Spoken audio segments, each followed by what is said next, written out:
Hi, this is Asa, and welcome to my audio experience.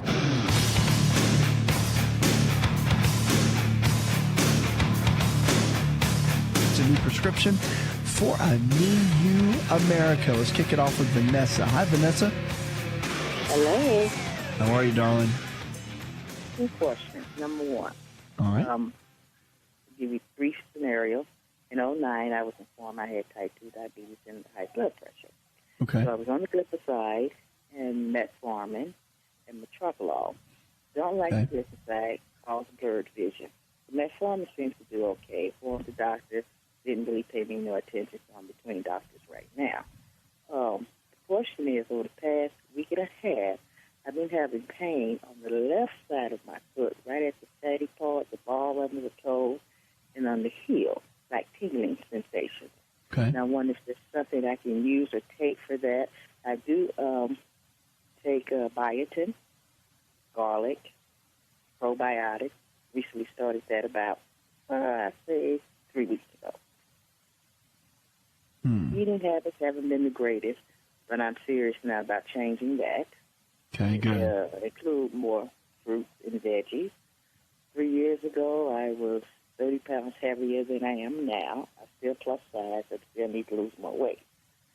But 240 sounds better than, 252 is better than 287. So I'm proud of that.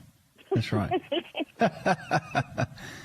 That is true. So you're willing to make some changes. That's the key, right? Yes. And so the doctors now still have you on the medications, but you really want to come up with a new game plan. Now, have you started exercising at all? Well, I walk every day. My Okay. vehicle is out and haven't purchased a new one, so I do a lot of walking now. And how long do you walk for? Maybe 30, 45 minutes? How long do you go out there for?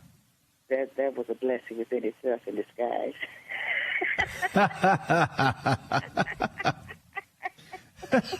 As opposed to riding everywhere, yes. That's good. That's always a plus. All right, so coming up with a new game plan for the diet itself.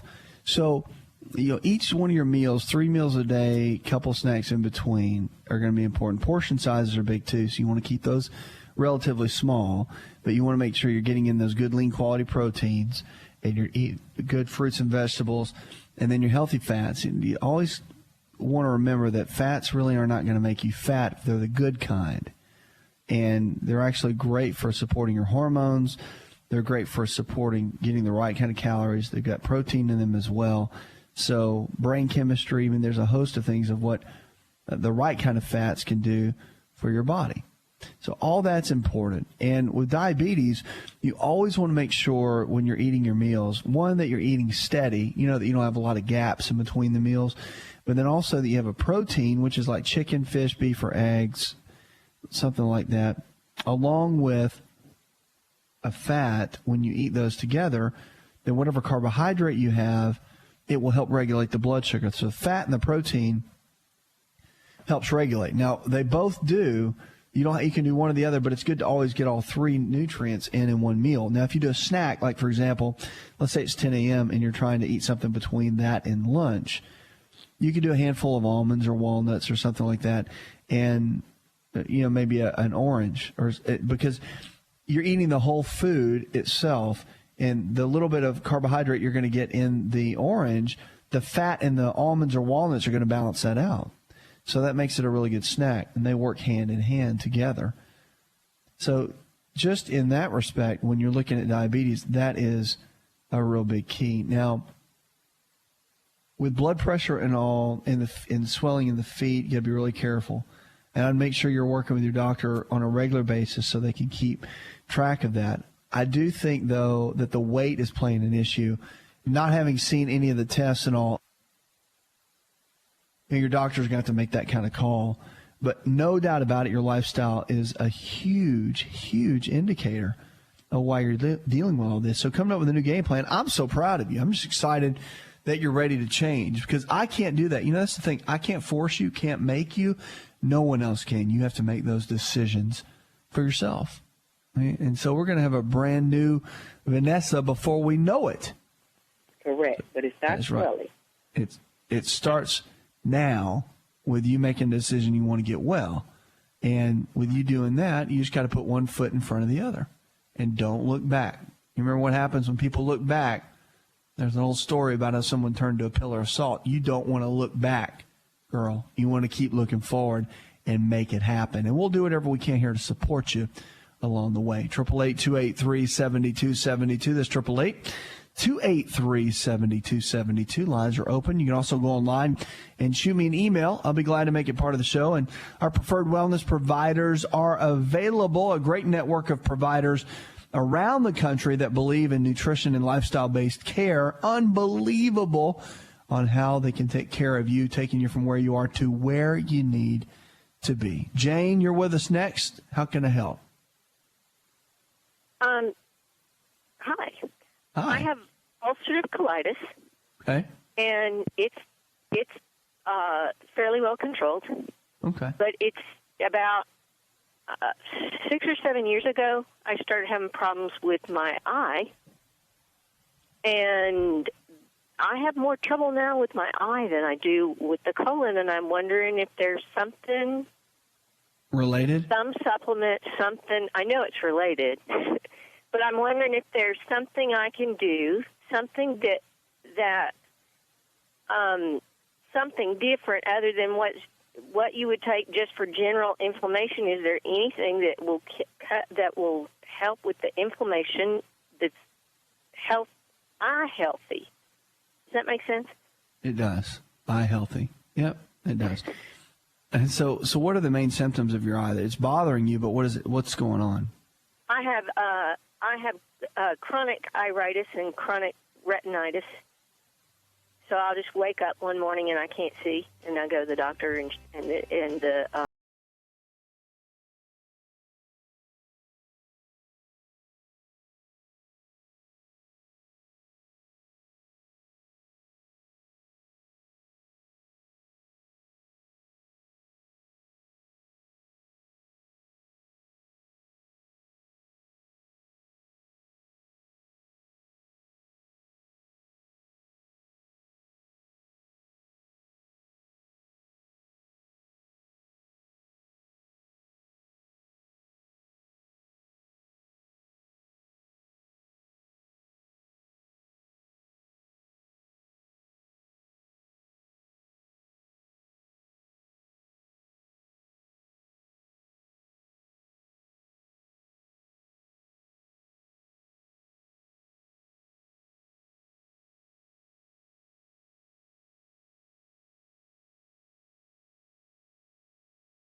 Hi, it's Asa. I'm giving you a copy of my best-selling book for free to help you in your health journey today. I'll pay for the book. All you do is just cover the small shipping and handling costs. Go to AsaRx.com and get your free book today.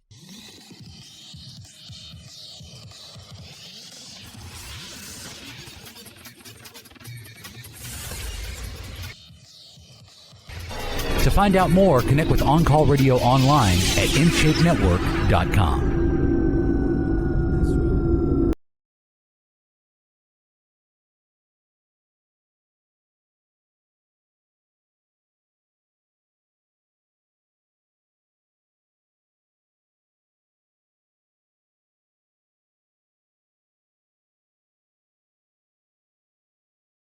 Animals and dogs especially, I think they can be, they call them man's best friend, woman's best friend, and they bring so much joy to our lives. And I really believe it helps people live longer.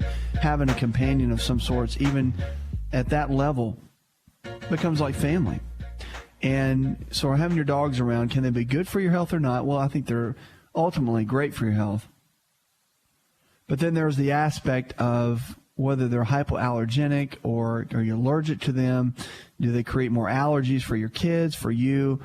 But, the interesting thing is hypoallergenic dogs are no less likely to make you sneeze than other dogs. There's a new study out on this. So technically there's dogs that were created and bred to be hypoallergenic, which I think is ridiculous. But it's widely believed that hypoallergenic dogs produce less dander and saliva and shed less fur, making them a healthier choice for people with allergies. But a team at Henry Ford Hospital in Detroit found no scientific evidence that hypoallergenic dogs produce fewer allergens. The researchers examined dust samples from about 173 homes with 60 different breeds of dogs, including 11 breeds considered hypoallergenic. Samples were collected from the floor or carpet of the baby's bedroom 1 month after a newborn was brought home, and only from homes with just one dog. So researchers then analyzed the dust samples for the dog allergen can F1, and there were no significant differences in allergen levels between homes and hyperallergenic dogs and those with other dogs. Studies published in the March issue of the American Journal of Rhinology and Allergy. That's always been a hot topic, whether or not you should get a hypoallergenic pet or not, and is that really going to make a big difference in your overall profile and dealing with allergies? I mean, if you cut down the histamine and you increase your digestibility of proteins better, you're not going to be as responsive to the dander or pollen or anything else, any other kind of allergen for that matter. So, I mean, is it the chicken or the egg? I think with allergies, from the research I've done and seen, that it's so much more really to get down to the bottom line and make sure that you're breaking your proteins down and get to the root cause of the matter, rather than just being kind of out in the fringes and still working on the symptoms themselves. That's just a better route to go. And with dogs, just get the dog that you like and that you love, and then create healthier lifestyle choices around, and you're not going to be dealing with allergies anyway. 888-283-7272. Lines are open. You can also send me an email. Let's go to Dennis. Hi, Dennis. Hey, how are you doing today? Man, I'm living well. What's up? Well, I was having problems with my shoulder. Like, if I cough, I feel a pain, but if I sneeze, the pain's so bad that it pretty much draws my shoulder in. Okay. And I've went to my chiropractor, and she can't figure out what it is. I've done X-rays, and it's not showing any kind of bone damage or anything. So I'm just trying to figure it out. Have you done anything to hurt it? Were you playing a sport or anything that injured it? I golf, tennis? Yeah. Are you there? Yeah, I'm here. Golf or tennis? No, not really. I work at UPS. I do a lot of lifting and lowering of heavy boxes. And then in December, I was rear-ended. Okay, got it. Well, then here's the deal, kind of the breakdown. You're already going to a chiropractic physician, which I think is smart, because you have to realize that with the shoulder itself, the nerves that come out and innervate the muscles means that they go out and go into the muscles and control everything into the arm, actually originate from the base of the neck. And so in a car accident, a lot of times you get, even though you might not feel whiplash or whatever, you still take the impact, and studies have shown that it really can decrease the disc height within the base of the neck. And so you've got to be careful with that, because if nothing gets addressed, then, of course, they probably explain that to you. They can cause the issues to get worse, and, of course, it'll cause the function to decrease or decline within the shoulder, and that's not going to help anyone.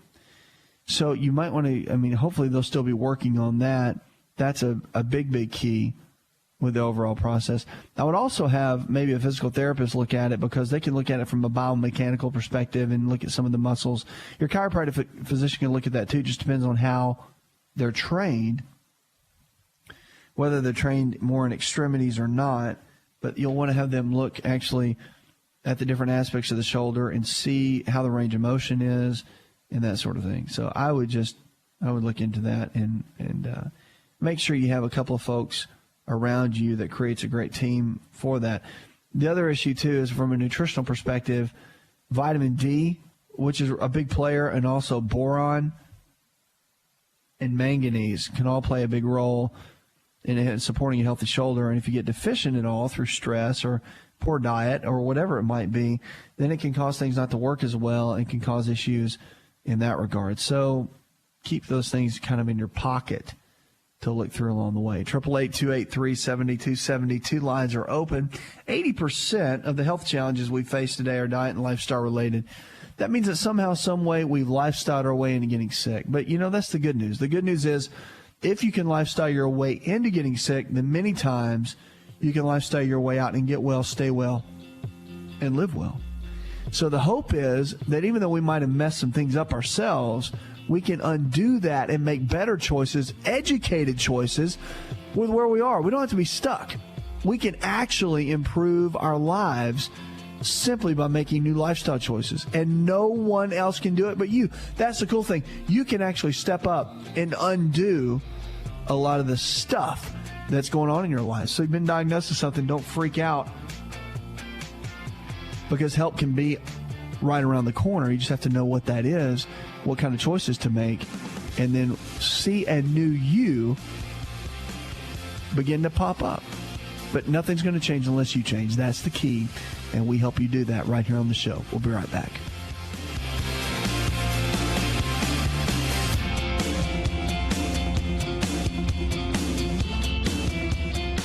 Are you ready to chow? It's time for Keto Chow. When it comes to eating healthy, the keto diet has become one of the nutrition leaders in optimizing health, losing unwanted weight, and reaching your health and wellness goals. No extravagant cooking, no long kitchen cleanup, and most importantly, especially for me, it's convenient. Just put quality Keto Chow powder in a bottle, add some heavy whipping cream or your favorite fat, a little water, and boom, shake it up and you're ready to chow. Keto Chow tastes amazing. So make Keto Chow easy for you and your family today with Keto Chow. Let's go chow. Visit Keto Chow online at ketochow.xyz. That's ketochow.xyz.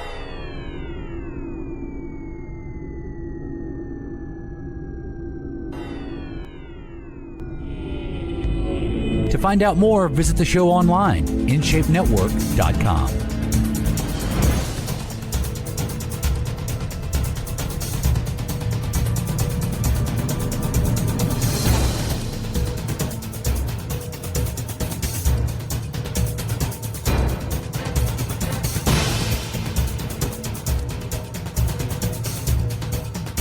This is the show where your health is your greatest wealth. We want to take you from where you are to where you need to be, but you have to be willing to make the change, and that is the key. Our food for the day are cherries, one of my favorites. A growing body of science now reveals that tart cherries, as either dried, frozen, or cherry juice, have among the highest levels of disease-fighting antioxidants when compared to other fruits. They also contain other important nutrients, such as beta-carotene, which is, of course, 19 more than times more than they have in blueberries or strawberries, vitamin C, potassium, magnesium, iron, fiber, and folate, which emerging evidence links cherries to many important health benefits, from helping you ease the pain of arthritis and gout to reducing risk factors for heart disease, diabetes, and certain cancers.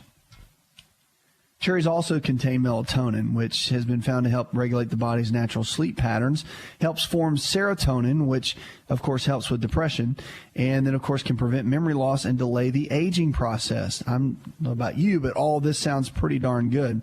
A recent study from the University of Michigan reveals that new evidence linking cherries to heart health benefits, and the study found that a cherry-enriched diet lowered total weight, body fat, especially important belly fat, inflammation, and cholesterol risk factors, especially for heart disease. So get your cherries in. Really good for gout, but good for other issues as well. 888-283-7272 are the phone lines. They're open. Shoot me an email. I'll be glad to take it as part of the show. Barbara, you're next with us on the show. Welcome. I'm on as an advocate for a friend of mine who is very skittish about calling in, and I'm just worried sick about her. Well, that's okay. Let's talk about her. What's going on? I tried to get her on the night before last, and I wasn't able to get on that night myself. She has a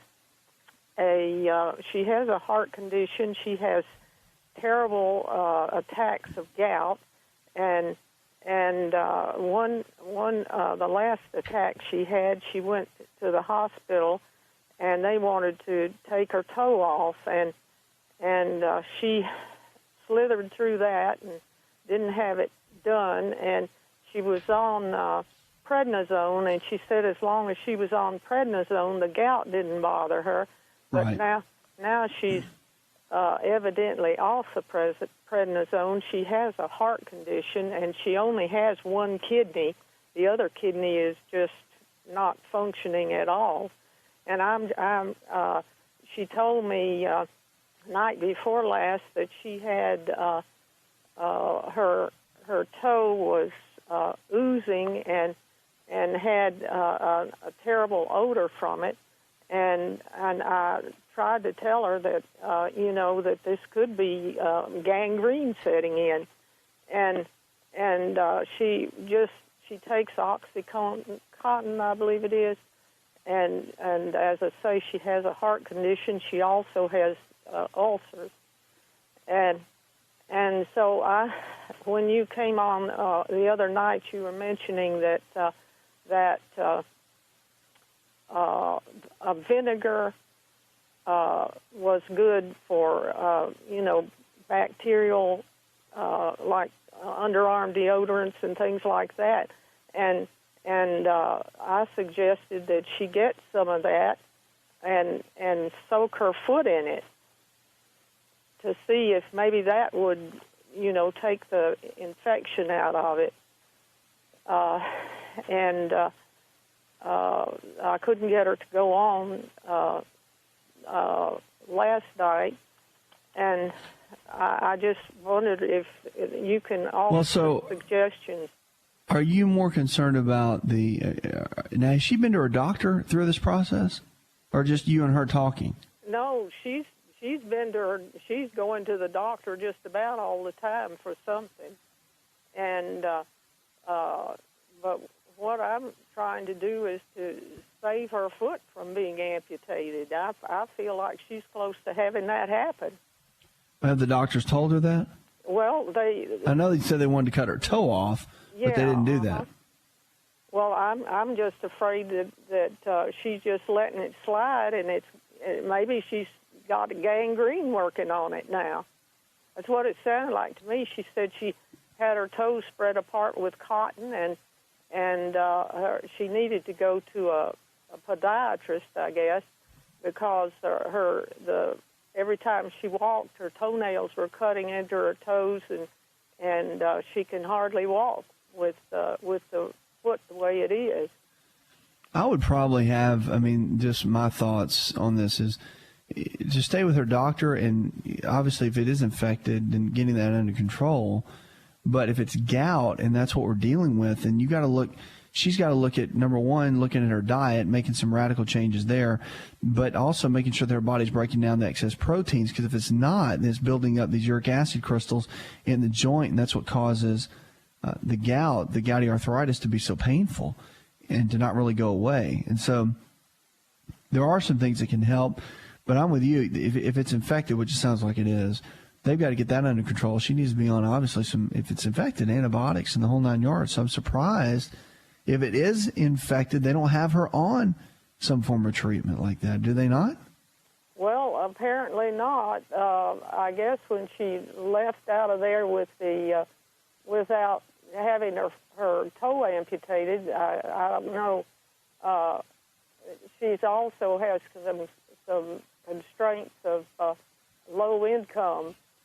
And I don't know. She said she knows that she's not supposed to eat things like ham and things like that, but she just doesn't seem to. I don't know what it is. Whether it's the drugs she's taking, and she evidently just doesn't listen and doesn't seem to be aware of what she's doing to herself. I would be real careful and steer clear. Even if she's dealing with some tough financial situation, maybe she can have some friends come along or whatever and help her. But going and get that, if it's infected, she's got to go to the doctor and have that treated. I mean, sounds to me like that's the first priority, regardless if she's already left and kind of gone and went against what they wanted. First, she needs to take a real hard look and listen to what they have to say, not go do her own thing, but actually because when it gets to that level, her physicians are going to have the best advice. And it's even tough for me to even give it a thought, even without seeing it. The biggest thought I can give her, if you're asking me what to tell her or what to do, is to go back to her doctors regardless, even if she has to find more of a faith-based clinic that will, work with her financially. Because to leave it like it is and just hope for the best or look for something natural, that's not a smart move on her part at all. Like, I wouldn't even, that's not even in the realm of what she should be doing. She's got to go to get that handled literally to whatever level needs to take place, and then move forward with what she has left from there to come up with a good structured game plan. So that's kind of my thought, is to definitely go over there and get with her doctor immediately. That's what I think. Thanks for the call. 888-283-7272. Lines are open. We're going to Ed now. Hi, Ed. Hey, thanks for taking my call, Doc. Yeah, sure. What's up? I'm going to be 56 here in a couple of weeks. Definitely a few pounds over. I have a hard time, I think, with some as far as wanting to or desiring to get intimate or a certain amount of sex or whatever. Right, I get it. So there's no desire, or it's difficult to make things happen? Not difficult to make things happen, but once it does, the whole package. Well, yeah, I mean, everything's tied together. So, I mean, if the relationship's not right and you guys aren't close and things are on good terms, then, you can throw intimacy out the window. Forget all that. It's not even going to happen. And especially from a woman's perspective, too. But, yeah, I mean, if you're frustrated and you got a lot going on, maybe where there's a lot of things kind of stirring up on the inside, your desire is going to go down, and the performance is definitely going to go down. How long has this whole thing been going on in a negative way? Probably for a couple months. Can you hear me? Yeah. Have you guys talked about it? Like, have you gone to any counseling or anything to try to straighten things out? Sir. Yeah, I would probably consider doing that, because, I mean, a lot of times if you can't get things to resolve between the two people, it's always good to have a third party, and that's what a counselor does. That's so beneficial, is they become that third party in the whole equation that can really help kind of get things out on the table and really get you to understand, where the breakdown is. I mean, have you guys had a good relationship for a long period and you're just kind of going through a phase, you think? Yeah, I think it is. It's going through. I mean, I'm willing to this a keeper, and I definitely. Are you guys married? No, we're not married. And how long have you been together? A little over 5. 5 what? 5 months. Well, I can tell you right now, first and foremost, is to not be intimate until you get married is probably going to be your best bet. Nothing's going to make your relationship better until you build a solid foundation of trust, and it really does start by removing the physical part and focusing on the emotional and spiritual part together. Once that's strong, then the other will fall right into place. Did you know that you can listen to the AsaRx audio experience on Spotify and Pandora? For all the ways to watch and listen, check out our show page at asarx.com/experience.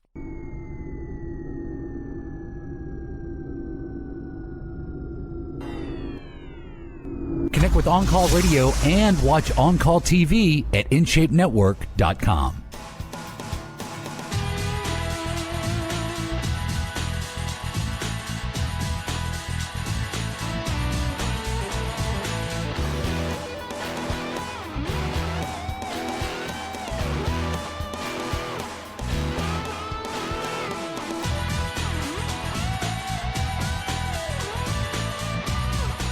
You have to be one to make the changes, though. Nobody else can do it for you. Your friends, your family members, your coworkers, your wife, your husband, nobody can make and take responsibility for your health, but you have to make the change.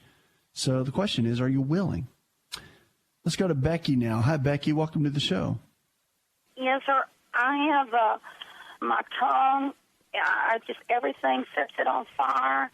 My mouth draws like I've had something bitter, and I'm getting hoarser and hoarser. It doesn't hurt in my throat. And my lips are getting to where they're like chapped all the time and cracking on each side. Could be a couple things. A lot of times when you have those kind of conditions, it can be nerve-related. So you might want to have that checked out. And when I say that, I mean, you can go to a neurologist. I think that's a good way to go. Family doctor, then you'll go to a neurologist typically. But you might want to have either an osteopathic physician or a chiropractic physician or even a naturopathic physician take a look at that.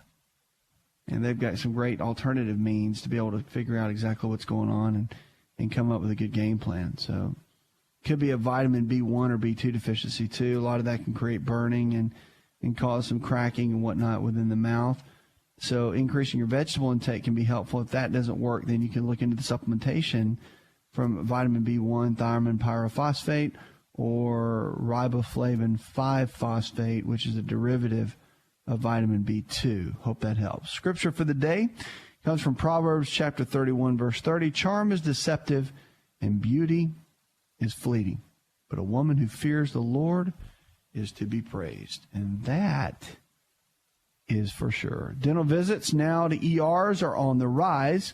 So Americans who turn up in the emergency room to get dental care really aren't lost. They're probably just running out of options.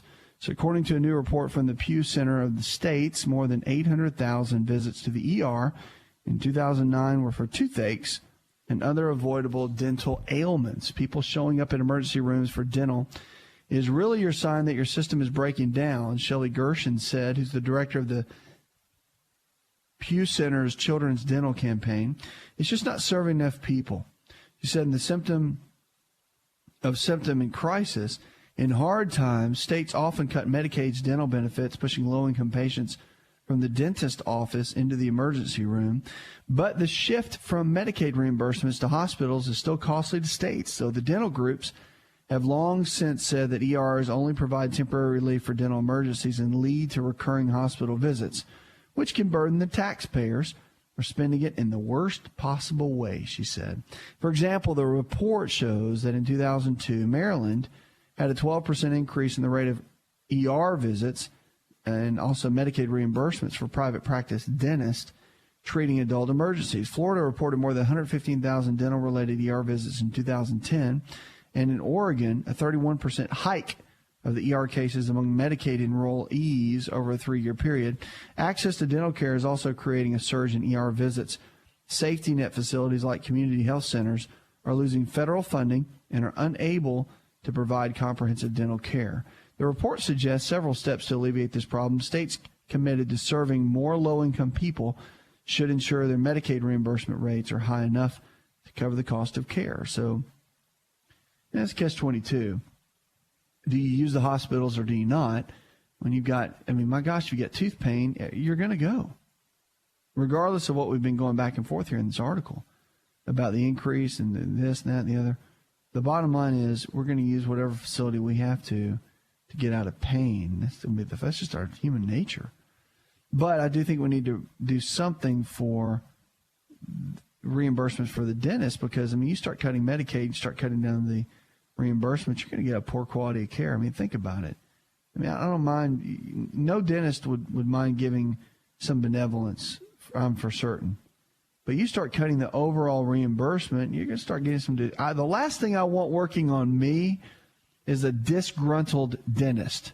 Can I get an amen? Because I'm telling you, I don't like going to the dentist at all. Sorry, fellas and gals. I'm just not. It's just not my favorite place to go. Think you're great. Think you're awesome. But I just don't get real fired up about it. And if I've had a couple of cavities in my lifetime, and it's just not fun. So I don't get real fired up about it. So you take a disgruntled dentist who's only going to get $15 instead of $80 because of my insurance, and he knows it. That's not going to be a pretty day. Last thing I want to do is be laying in that chair and have somebody with a bunch of instruments in my mouth trying to figure out and being real frustrated that my insurance ain't going to pay them. I'd be the kind of guy that would just pony up cash and just be like, look, man, take good care of my mouth, just the way that I am. But it's crazy to think about that. But they're doing it with everybody. And doctors, it's happening with them. Physicians, happening with them as well. And it's going to be a challenge. It'll be interesting to see what happens. That's for sure. And, I mean, just in the middle of all this, it's pretty intense. Lines are open, 888-283-7272. Our preferred wellness providers, don't forget, healthcare providers in your area that believe the same way we do, nutrition and lifestyle-based care, and they are growing every single day. It's pretty exciting. Samantha wanted to know, she's in California, and she wants to know about getting a personal trainer. Now, I talk about personal training a lot. Matter of fact, Fitness Together is a great national chain, our chain that we, as our provider in Chattanooga. Phenomenal group of folks over there if you live in the Chattanooga area. But personal training is important. I think that everyone that embarks on any type of fitness routine needs to have a personal trainer, at least for a period of time. Maybe it be a month or 2 months, but you learn so much and your results are just phenomenal. You will double, triple the time and the results and not waste a lot of time. So I'm a big fan. Yes, I do think that's a smart move. Puts another hour in the charts. Go tell one person something you learned on this show, and together we can change the health of our friends, our families, and our communities. You're listening to the show that helps you get well, stay well, and live well, where we're diagnosing hope one person at a time. Did you know you could listen to the AsaRx audio experience on Spotify and Pandora? For all the ways to watch and listen, check out our show page at asarx.com/experience. Hi, it's Asa. I'm giving you a copy of my best-selling book for free to help you in your health journey today. I'll pay for the book. All you do is just cover the small shipping and handling costs. Go to asarx.com and get your free book today. This episode is over, but check episode notes for links to products and services you've heard about on this episode. Thanks for listening and subscribing. Please share the AsaRx audio experience with others and stay in touch by giving us your comment or review.